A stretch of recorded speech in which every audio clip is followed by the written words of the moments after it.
Okay, picture this. It's June 1942. Just 6 months have passed since Pearl Harbor, and the U.S. Navy is about to face an absolutely massive Japanese fleet out in the middle of the Pacific. I mean, on paper, there was just no way they could win. This is the story of the Battle of Midway, and believe me, in just a few hours, the entire course of World War II is about to change forever. And the result? I mean, it is so shocking it's hard to wrap your head around. In about the time it takes to watch a movie, the very heart of the Japanese Navy's carrier fleet, the same one that hit Pearl Harbor, was sent straight to the bottom of the ocean. We're talking 4 fleet carriers, the absolute crown jewels of their Navy, just gone. You have to understand, the difference between these two forces was just staggering. Japan was on this incredible winning streak, their guys were battle-hardened, and they had way more ships. And the U.S. Navy, well, they were on the ropes, battered, outnumbered, and just trying to survive with their only 3 carriers in the entire Pacific. And get this, one of those carriers was so beat up it was supposed to be in the repair yard for 3 months. So this all leads to the big question, right? How on earth did this happen? Was it a straight-up miracle? Was it just dumb luck? Or was there something else going on?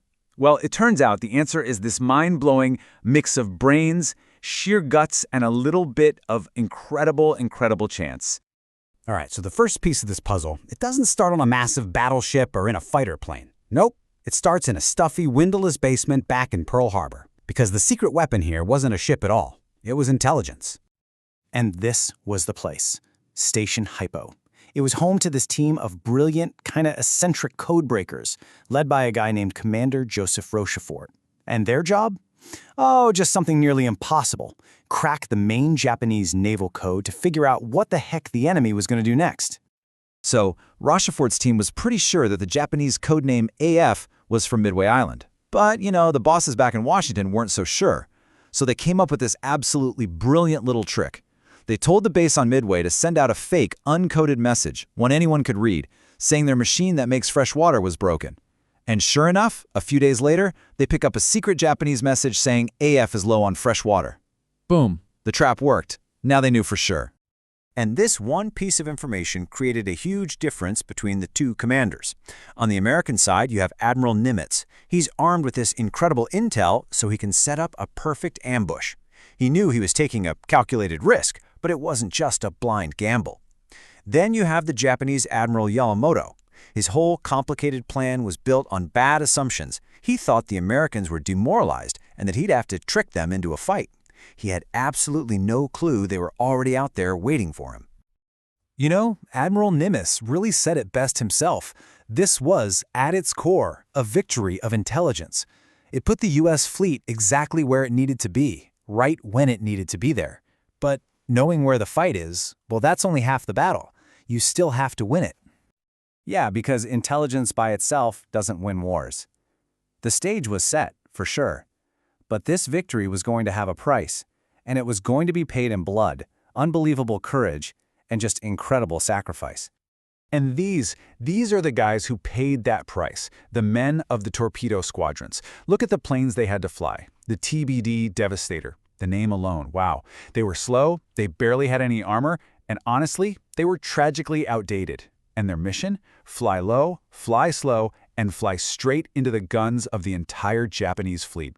So in total, 41 of these torpedo bombers were sent out from the carriers. 41 crews, flying straight at an enemy that totally outmatched them. And this is what it cost. Out of those 41 planes, only 6 made it back to their carriers. The losses were just staggering. It was practically the complete annihilation of 3 whole squadrons. And this quote, this really captures the spirit of it. This is what Lieutenant Commander John Waldron told his men in Torpedo Squadron 8 right before they took off. Every single one of his 15 planes was shot down.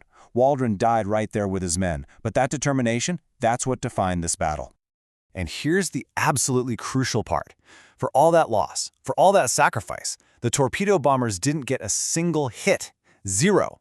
But their sacrifice was not for nothing. See, by coming in low, they forced the Japanese carriers to swerve all over the place to dodge them. And, this is the key, they pulled the Japanese fighter planes, these amazing Zero fighters, down to sea level to attack them, which left the sky high above completely wide open for what was coming next. So now we get to the climax of the whole thing. This is the moment where all that intelligence, all that sacrifice, and just a huge dose of pure, dumb luck all crashed together to change history. And it all happened in less than 5 minutes. So get this. At the most critical moment, the main American attack force, the dive bombers from the USS Enterprise, they were completely lost. They were running out of fuel, and all they could see was empty ocean. The Japanese fleet was nowhere to be found. And then, their commander spotted a single ship. What happens next is just this unbelievable chain reaction of pure chance. It all started with an American submarine, the Nautilus, that was basically just being a pest to the Japanese fleet. So a Japanese destroyer, the Arashi, gets sent off to go hunt it down. It fails, and then starts steaming full speed ahead to catch up with its carriers, leaving this big white wake behind it in the water. And who sees that wake? Commander Wade McCluskey, who's lost, low on fuel, and just about to give up and turn back. He makes this gut call, a decision that changes everything. Follow that destroyer. And his timing could not have been more perfect. I mean, the Japanese carriers were a sitting duck. Their decks were packed with planes, all gassed up and loaded with bombs, getting ready for their own attack. And where were their fighter planes? They were all down at sea level, still dealing with the torpedo bombers. So when the American dive bombers showed up overhead, there was nobody there to stop them. And just like that, in less than 5 minutes, bam, the Kaga is hit. Bam, the Soryu is hit. And bam, the flagship, Akage, is hit. 3 carriers turned into floating infernos. But the fight wasn't over yet. Not by a long shot. The 4th Japanese carrier, the Hiru, she survived that first attack and launched a furious counterstrike of her own. And her planes, they found the USS Yorktown. Remember, that's the one that the guys at Pearl Harbor had somehow patched up in just 72 hours. They crippled her. This victory was definitely coming at a cost. Later that day, American planes found and sank the Hiryu, finally completing the victory. The battle itself was over, but its real impact, well, that was just starting to sink in. When you look at the final numbers, it's just stunningly one-sided. Yeah, the US lost the carrier Yorktown and over 300 men, which is tragic, but Japan's losses were catastrophic. And the worst part for them wasn't just the 4 massive carriers, which they could never replace. It was the thousands of veteran pilots and experienced sailors who went down with those ships. They were irreplaceable. That was a blow their Navy would never, ever recover from. So, what it all boils down to is this. Midway was the turning point of the war in the Pacific. Full stop. It completely halted the Japanese advance and let the United States finally grab the initiative. Before Midway, America was on defense. After Midway, America was on the attack. And maybe nobody understood just how big of a disaster this was better than the Japanese themselves. Commander Minoru Genda, this is one of the guys who planned the Pearl Harbor attack, he could only say one word as he watched his carriers burn, Shimata.